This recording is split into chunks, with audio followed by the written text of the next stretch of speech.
Now we will learn about the proper and improper fractions. The rule is very simple. First of all, a fraction is a number that is represented with a division symbol. There is a number at the top, and there is a number at the bottom. We're going to call the top number n and the bottom number m. The number at the top is called numerator. The number at the bottom is called denominator. Now the rules are very simple. If numerator is less than denominator, if numerator is less than denominator, then the fraction will be called proper. So the proper fraction is if the numerator is less than denominator. On the other hand, if numerator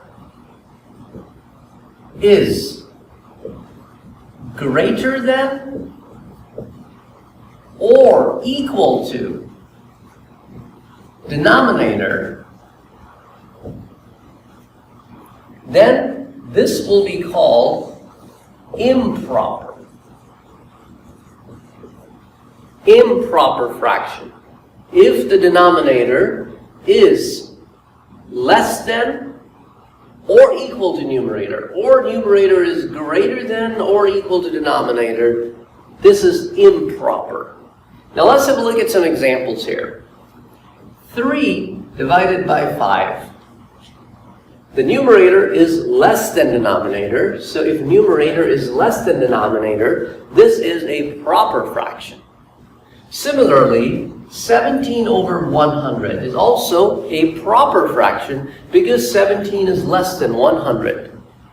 But if I change things around, if I make this 170 over 33, now the numerator is greater than denominator, so that makes it an improper fraction.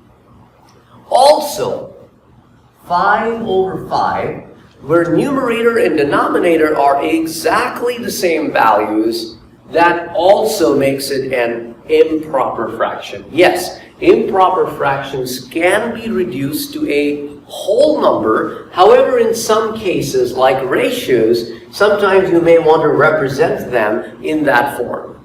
So this is how you look at the difference between if the fraction is proper or if the fraction is improper.